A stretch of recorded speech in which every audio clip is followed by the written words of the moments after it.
안녕하세요. 연표로 읽는 초등한국사 김경섭 선생님입니다. 반갑습니다, 우리 친구들. 자, 오늘은 우리가 되게 속상한 내용을 함께 다뤄보도록 하겠습니다. 조선이 망해가는 과정에 대해서 이야기를 나눠보도록 할게요.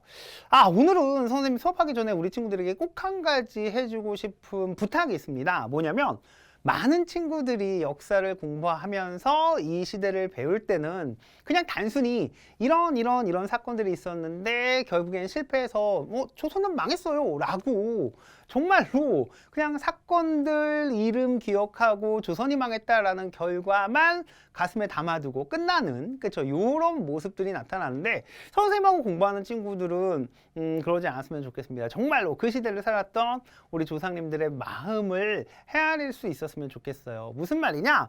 우리가 실패했어요 라고 공부하는 사건들은 그 당시에 조선을 지켜내기 위한 조상님들의 노력이었다라는 거죠. 물론 안타깝게 실패했습니다. 왜냐하면 힘의 차이가 너무 명확했기 때문에. 그렇죠. 그래서 이런 그 당시에 이제 일본 제국주의, 우리가 일제라고 표현을 하는데, 일제가 힘이 너무 강했기 때문에 조선을 쳐들어왔고 조선의 다양한 정책들을 파괴해 나가면서 조선을 식민지배했는데, 적어도 우리는 그냥 망했다라고 공부하는 건 조상님들에게 너무나 잘못된 마음인 것 같아요. 왜냐하면 나라를 지키기 위해서 목숨을 걸고 싸우셨는데 우리는 실패했어요 라는 한 줄로 그냥 그분들의 희생과 노력을 폄하하는 것 같잖아. 그렇죠? 선생님은 그러지 않았으면 좋겠습니다. 아셨죠? 그래서 우리가 오늘 공부하는 사건들은요, 실패했어요, 망했어요가 아니라 조선을 지키기 위해서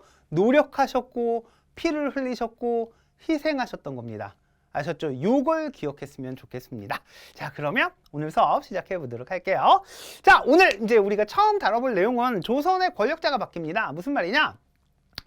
지난 시간 마지막 부분에 조선의 권력자를 우리가 살펴봤었죠. 세도 정치의 문제점을 극복하고 이제 다시 좀 조선을 어느 정도 안정시키려고 노력했던 인물이 있다라고 했습니다. 바로 흥선대원군이었어요. 대원군이라는 칭호는 자기는 왕이 아니지만 자기 아들이 왕이 되었을 때 붙여지는 호칭이라고 보면 됩니다. 그래서 조선시대는 네 분의 대원군이 있었는데 살아있는 동안에 대원군 칭호를 받은 분은 흥선대원군이 유일하고요. 그래서 우리가 일반적으로 대원군이라고 하면 흥선대원군을 떠올립니다. 아셨죠? 흥선대원군은 자신의 어린 아들이 왕이 되자 선생님이 이야기를 했었죠. 나이 어린 왕은 성리학 국가에서 이렇게 나라를 운영한다라는 게 거의 불가능하다라고 했습니다. 우주의 근원과 인간의 본성에 대해서 한 60살 되신 할아버지들하고 어떻게 대화를 나눌 수 있겠어요. 그래서 누군가가 대신 정치를 하는데 흥선대원군이 대신했던 거죠. 아빠니까. 그렇죠. 그래서 섭정을 했다라고 이야기를 했습니다. 그런데 이제 흥선대원군이 하야를 하십니다. 한 10년 정도 나라를 이끄시다가 흥선대원군이 하야를 해요. 그리고 고종이 이제 친정을 한다라고 보면 됩니다. 흥선대원군은 왜 하야했을까요?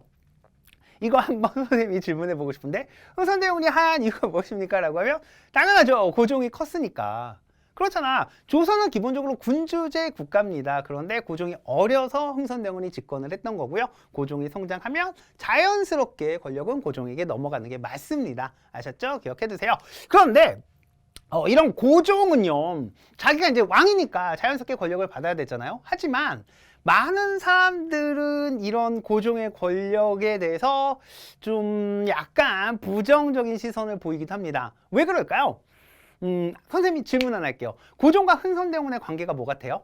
고종과 흥선대원군은 어떤 관계인가요? 라고 선생님이 질문하면 부자관계요. 그렇죠? 지금까지 선생님이 계속 이야기를 했으니까 부자관계요 라고 대답을 했으면 와 50점 드릴게요. 뭐냐면 군신관계입니다. 부자관계이면서 군신관계다라는 거죠. 요걸 선생님이 좀 지적하고 싶어요. 왜냐면 부자관계라고 하면 아빠의 권력이 아들에게 언제 넘어갈까요? 부자관계라고 하면 이렇게 말하기 좀 그렇지만 아빠의 권력이 아들에게 넘어간다라고 하면 이제 보통 아빠가 죽었을 때, 그죠? 아빠가 사망했을 때 권력을 물려받는다라고 접근할 수 있을 겁니다. 그런데 이제 흥선대원군하고 고종은 흥선대원군이잖아요. 왕이 아니에요. 그렇죠? 그래서 고종이 성장했으니까 나라를 이끄는 게 맞아요. 그렇죠? 그런데 사람들은요, 흥선대원과 고종을 부자관계로 더 많이 봐요.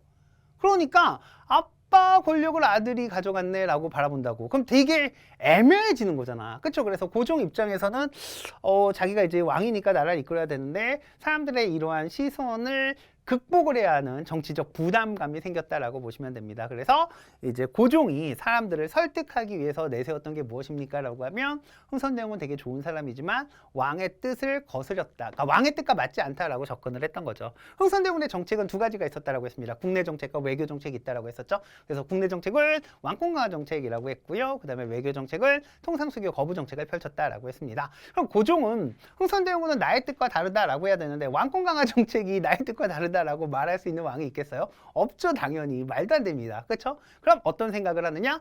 고종은 나는 통상수교 거부 정책이 아니라 개화 정책을 추진하고 싶다. 서양과 교류하고 싶다라는 거죠. 그런데 흥선대원이 나와 정책이 맞지 않기 때문에 왕과 그렇죠? 신하의 정책이 맞지 않기 때문에 왕이 친정을 하겠다라는 겁니다. 이렇게 당시 사람들을 설득을 했던 거고요. 그러자 사람들은 아 맞아. 흥선대원과 고종은 군신관계야라는 걸 깨닫게 되는 거죠.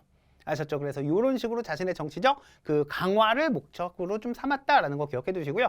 또 기본적으로 그 사람의 나이를 살펴봤을 때 고종은 정말로 개화 정책에 관심을 많이 가졌을 겁니다. 왜? 젊잖아요. 그렇죠? 우리가 그런 다양한 서양의 문물 이런 것들을 봤을 때 여러분들 부모님하고 여러분들을 비교한다라고 하면 누가 훨씬 더 이런 새로운 문물에 관심이 많아요? 여러분이 많잖아요. 그렇죠? 이렇게 생각하셔도 될 것 같아요. 어쨌든 그럼 복잡한 상황 속에서 이제 고종이 집권을 하게 됐고요. 그래서 고종은 개화 정책을 추진을 합니다. 아셨죠? 그리고 개화 정책을 추진한 과정에서 이제 조선과 최초로 근대적 조약을 체결한 나라가 나오는 거죠. 그게 누굽니까? 라고 하면 일본이라고 보시면 됩니다. 아셨죠? 그래서 운요 사건을 계기로 일본과 강화도 조약을 체결했어요. 물론 강화도 조약은요. 조선이 외국과 맺은 최초의 근대적 조약이지만 불평등 조약입니다. 그래서 평등하지 않고 되게 조선에 불리한 내용들이 많아요. 궁금하죠? 왕으로 있는 초등한국사에 나와 있습니다. 아, 이래서 조선이 불평등했구나. 하지만 왜 조선이 이 조약을 체결했는지, 그렇죠? 이 많은 내용들이 왕으로 읽는 초등한국사에 나와 있어요.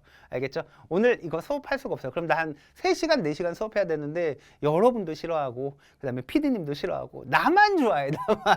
자, 어쨌건 책을 읽어주시길 바랍니다. 자, 다시 돌아서 볼게요. 그래서 조선은 이제 개화 정책을 추진을 합니다. 그런데 이 시기는요. 사실 제국주의 시대예요. 이제 전 세계적으로 제국주의가 휩쓸었던 시대라고 보시면 됩니다. 제국주의는 뭐냐면 강대국이 약소국을 식민 지배하는 게 정당하다라는 논리예요. 아, 말도 안 되죠. 그쵸? 생각해봐. 힘센 사람이 약한 사람을 때리고 빼앗고 뭐 그래도 된다라는. 근데 그게 뭐예요? 말도 안 돼요. 사람이 어떻게 그럴 수 있어요? 라고 하는데 나도 그렇게 생각해. 선생님도 이게 뭐야? 어떻게 이럴 수 있어? 라고 생각하는데 그 시대는 그랬어요. 그 시대의 사람들은요. 강대국이 약소국을 식민 지배하는 게 정당해. 강대국이 약소국 거 뺏는 게 정당해. 라고 생각을 했습니다. 그래서 유럽에 있는 많은 강대국들이 아시아나 아프리카를 쳐들어가서 식민지로 삼았고요. 아시아에서는 일본이 가장 먼저 산업화에 성공하면서 이제 아시아에서 이제 강대국이라고 불리는 나라가 되었고, 그래서 일본은 약소국이었던 조선을 침략했다라는 거예요. 자, 우리는 일본과 근대적 조약을 체결했고요. 그 외에 이제 다른 서양 국가들과도 수많은 이제 조약들을 체결을 합니다. 그렇죠? 이때 이제 우리의 생각은 뭐냐면 서양과 이런 교류를 통해서 서양의 문물을 받아들이고 조선을 좀 발전시켜야겠다, 업그레이드 시켜야겠다라는 생각을 했는데 당시 서양과 특히 일본은 어떤 생각을 가졌을까요? 아, 교류를 통해서 조선을 발전시켜야겠다? 그런 거 전혀 없었다라는 겁니다. 슬슬 이제 문을 열고 하나씩 뺏어야겠다라는 거죠. 그렇죠? 왜?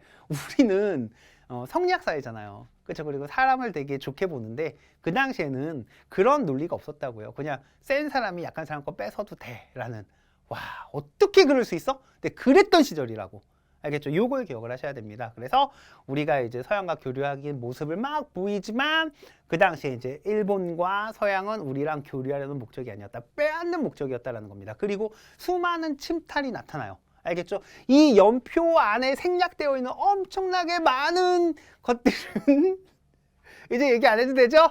노란 책에 나와 있습니다. 그 많은 것들이 있어요. 그런데 선생님이 이 강의를 통해서 하고 싶은 말은 뭐냐면 우리는 나라를 그냥 내준 게 아니다 라고 이야기를 했잖아. 그렇죠? 그 안에서 나라를 지키기 위한 노력이 있었다는 겁니다. 그 노력들이 여기 나와 있는 사건들이 되는 거예요. 아셨죠? 그래서 이모군란 같은 경우에는 이제 그 당시에 구식 군인들이 이제 신식 군대인 별기군을 만들었습니다. 그렇죠? 그래서 별기군을 만들었는데 이 구식 군대와 이제 새로 만든 군대가 있으니까 이쪽에 많은 것들을 주력을 하다 보니까 구식 군대가 차별 대우를 받는다라고 해서 그거에 대한 불만으로 일어났던 사건이라고 보시면 돼요. 근데 단순히 구식 군인들이 신식 군대에 대한 차별 대우에 불만을 갖고 일으킨 사건 아닙니다. 뭐냐면 그 안에는 개화 정책을 부정적으로 바라봤던 사람들이 있었어요.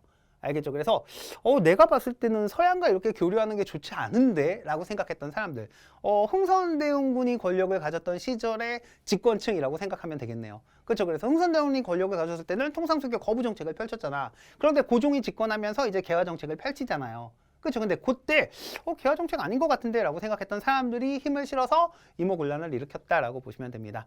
아셨죠? 그런데 이제 이모군란 같은 경우는 이제 청군의 개입으로 인해서 실패로 끝나게 됩니다. 청은 그러면 왜 개입했을까요?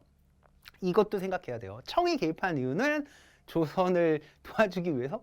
뭐 그런 게 어딨어. 조선 사람들 안에서 생각의 차이로 일으킨 사건인데. 그렇죠? 아니에요. 그냥 청나라가 조선의 영향력을 더 행사하기 위해서입니다.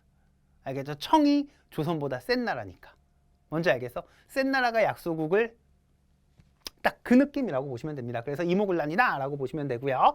그 다음 여기 보면 별기군과의 차별에 반대해 구식군대가 일으킨 난이라고 하면 이모군란이라고 보시면 됩니다. 자, 이모군란 이후에 청나라의 내정 간섭이 나타나자 이거에 대한 반발로 이제 개화적인 성향을 지녔던 사람들이 일으킨 난이 있습니다. 그걸 우리는 뭐라고 하냐? 갑신정변이라고 해요. 아셨죠? 이 갑신정변도 우리 친구들이 한 가지 중요하게 생각해야 되는 게 있는데 뭐냐면 그 당시에 개화 세력이 둘로 나뉘었다라는 걸 우리 친구들이 알고 계셔야 됩니다. 뭐냐면 고종이 집권하면서부터 이제 개화 정책을 추진할 거야 라고 했었죠. 그래서 개화 세력이 성장합니다. 그렇죠? 개화 세력이 등장을 하는데 이 개화 세력이 크게 둘로 나뉘어요. 어떻게 나뉘냐면 청나라식으로 근대화를 하자라는 사람들과 일본식으로 근대화를 하자라는 사람들로 나뉩니다. 사실 조선이 이제 근대화 할 건데 보고 배울 나라가 없잖아. 두 나라밖에. 그래서 청나라처럼 하자라는 사람들과 일본처럼 하자라는 사람이 있는데 청과 일본의 가장 커다란 차이는 청나라는 적극적인 근대화를 안 해요.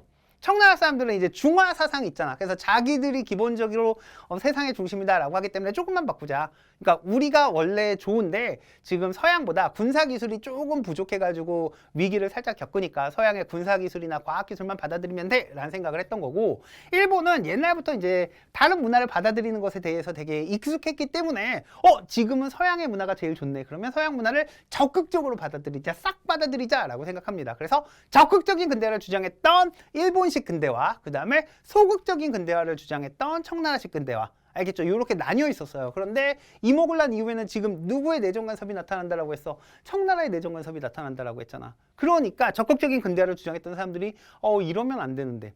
그렇죠? 이게 되게 중요해요. 뭐냐면 이러한 사건들은요, 이러면 안 되는데요. 이러면 안 되는데 이러면 조선의 위기가 오는데. 그렇죠? 이모군란 왜 일으켰다고요? 이런 식으로 개화 정책을 하면 조선이 망할 텐데 그냥 옛날처럼 통상수교 거부 정책이 좋은데 이 생각이고, 갑신정변 왜 일으켰다고요? 이렇게 청나라처럼 근대화하면 안 되는데 근대화를 할 거면 확실히 해야 되는데 일본처럼 해야 되는데 라고 생각했다라는 거예요. 아셨죠? 그래서 갑신정변이 일어났습니다. 그러면 이 갑신정변은 어떻게 됐느냐? 역시 청나라의 개입으로 인해서 실패로 끝나게 됩니다. 아셨죠? 그리고 이 갑신정변을 일으켰던 장소는 이제 우정총국이라고 해서 오늘날로 치면 이제 우체국 같은 느낌이라고 생각하시면 돼요. 그래서 이제 우체국을 딱 오픈했을 때 갑신정변을 일으켰다라고 보시면 됩니다. 자, 그 다음 보도록 할게요. 얘는 언제 나왔죠? 되게 민감하네. 자, 그 다음 보도록 하겠습니다. 갑신정변 이후에는 이제 어떤 일이 발생하냐면 동학농민운동이 일어나요. 농민들이 들고 일어난 겁니다. 농민들이. 알겠죠? 지금 여기 이 근대화되는 과정이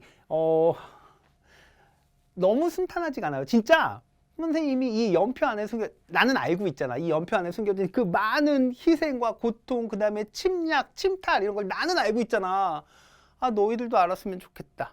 그쵸? 노란색 책을 보면 우리가 함께 알 수 있어요. 그럼 선생님이 지금 할 때 여러분들도 같이 하는데 내가 하는데 왜 그러실까라고 하면 책을 안 읽어서가 아닐까?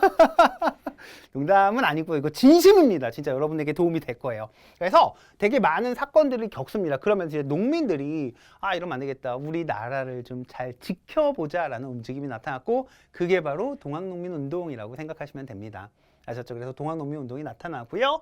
그 다음 이러한 동학농민운동의 자극을 받아서 이제 조선 정부에서도 개혁을 추진합니다. 그게 가보 개혁이 돼요.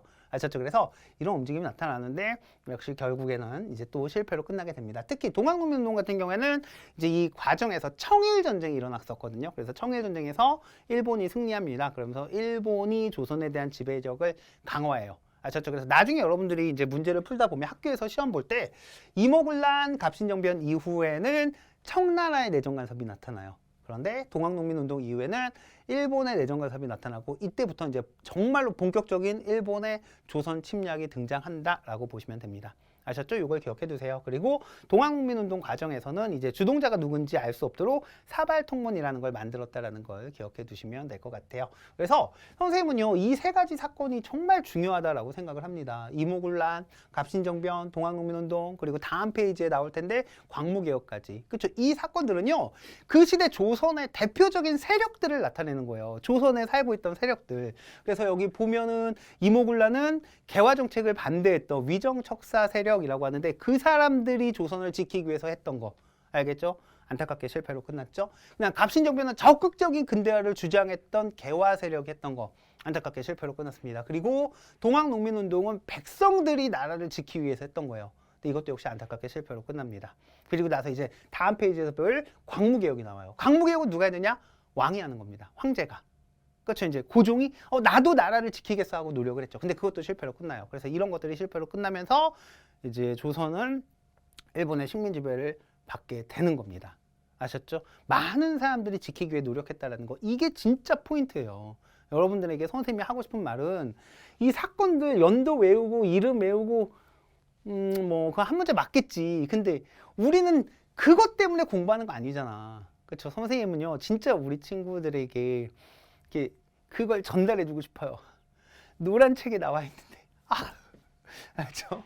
자, 그래서 이제 갑오개혁이 있었다라는 거 봐주시면 되고요. 그 이후에 이제 어떤 일이 발생하냐면, 이제 조선에서는 일본이 이제 너무 막 이렇게 영향력을 행사하니까 그 일본을 좀 견제하기 위해서 러시아랑 좀 친하게 지내야겠다라는 생각을 합니다. 그러자 일본이 이에 이제 앙심을 품고 명성황후를 시해하는 을미사변이 나타나게 됩니다. 알겠죠? 그래서 이제 러시아 세력이 다시 위축되고요. 이제 조선이 처음에는 일본을 견제하려고 러시아를 좀 이렇게 키우려고 했는데 조선 내 친러 세력을 형성하려고 했는데 을미사변 이후에 이제 친러 세력이 위축되는 거고 또 고종도 신변의 위협을 느낀 거죠. 얘네들이 나도 죽일 수 있겠구나라는 생각을 했던 겁니다. 그래서 러시아와 고종의 이해관계가 맞아떨어지면서 이제 러시아 공사관으로 몸을 피신하는 아관파천이 나타난다라고 보시면 돼요. 그렇죠? 그래서 이런 사건이 있었다라고 보면 됩니다. 자, 아관파천 이후에 이제 조선은 되게 힘들어요. 그렇죠? 왜냐면 도망갔잖아요. 그렇죠? 그래서 그 이후에 많은 이제 서양 열강들의 엄청난 침략이 나타납니다. 그래서 이때 이제 조선의 지식인들이 그러지 말자. 이제 정말로 지금 조선 되게 위기야. 좀 잘 해보자라고 하면서 독립협회를 만들었습니다. 아셨죠? 그래서 독립협회와 관련돼서는 이제 뭐 독립신문을 만들었다라는 거 기억해 두시고요. 그 다음에 독립문도 건설을 했습니다. 여기서 또 한 가지 중요한 게 있어요. 뭐냐면, 이때 이제 독립협회가 독립문을 만든 건요, 일본의 저항에서 만든 거 아닙니다. 아셨죠? 우리 친구들이 자꾸 실수를 하더라고요. 그래서 이 독립문은 일본이 아니라 청나라에 저항하는 마음을 담았다라고 보시면 돼요. 아셨죠? 왜냐면, 사실, 우린 이제 역사를 알고 있으니까 이 이후의 과정을 다 알고 있으니까 조선이 일본의 식민지배를 받았다라는 걸 알고 있지만 이 당시 사람들은요. 그래서 이 당시 사람들은 일본도 되게 심각한데 청이 또 더 문제라고 생각했던 사람들이 많거든요. 아셨죠? 그리고 지금까지 조선은 청의 속국 같은 느낌으로 많이 있었기 때문에 청으로부터 독립하겠다라는 의지가 담겨 있다라는 것도 특징이니까 기억해 두세요. 아셨죠? 그래서 이제 독립협회가 이런 대화 정책들을 추진했다라고 보시면 됩니다. 그리고 나서 이제 고종이 돌아와요. 알겠죠? 그래서 독립협회가 고종의 황국 요구도 있고 하는데 그래서 고종이 돌아오고 나서 고종도 이제 커다란 깨달음을 얻었던 거죠. 그래서 진짜로 나라를 한번 잘 만들어 보자라는 개혁을 추진을 했습니다. 자, 여기 보면 이제 여긴 없군요. 미안해요. 그래서 개혁을 추진했다라고 보시면 될 것 같아요. 나 뭔가 좀 더 얘기해주고 싶었는데 광무개혁이 있습니다. 알겠죠? 그래서 추진을 했는데 안타깝게 광무개혁도 실패로 끝나게 되고 그 이후에는 이제 일본이 본격적으로 조선이 이렇게 자꾸 저항을 하는 거죠. 이제 일본 입장에서는 그래서 조선이 자꾸 저항하니까 안 되겠다. 확실히 조선을 이제 내 것으로 좀 만들어야겠다라고 하면서 을사늑약을 강제로 체결하게 됩니다. 근데 을사늑약 같은 경우에는요, 중요한 게 있어요. 뭐냐면 고종이 서명을 안 했습니다. 알겠죠? 이제 그 당시에 일본이 엄청 고종을 위협을 했겠죠. 하지만 고종은 나는 절대로 여기에 서명하지 않겠다라고 했어요. 이거 고종의 사실 고종이 이렇게 많은 멋진 미안해요. 갑자기 그냥 순간 웃음이 나는데 많은 그런 이렇게 멋진 모습을 보이진 않아요. 그렇죠? 그런데 특히 이제 그 동학농민운동 때는 그 우리나라 농민군들이 막 들고 일어났을 때 청나라에게 도움을 요청하는 모습도 보이고 해서 좀 그런데 어쨌거나 이때는 그래도 나라를 지키기 위한 좀 이렇게 자신의 그런 의지 이런 것들을 담았다라고 보시면 됩니다. 그래서 을사늑약에 고종은 서명하지 않았는데 짜증나죠? 그 신하들, 그 당시 이제 대신이었던 5사람이 서명을 합니다. 그래서 우리는 그 사람들을 을사오적이라고 불러요. 선생님이 을사오적은 우리 친구들에게 꼭 좀 부탁드려보고 싶습니다. 뭐냐면 한 명 한 명 검색을 해보세요. 알겠죠? 그냥 선생님이 여기서 이 사람이 을사오적이에요 라고 하고 여러 친구들이 보면 잊어버리거든요.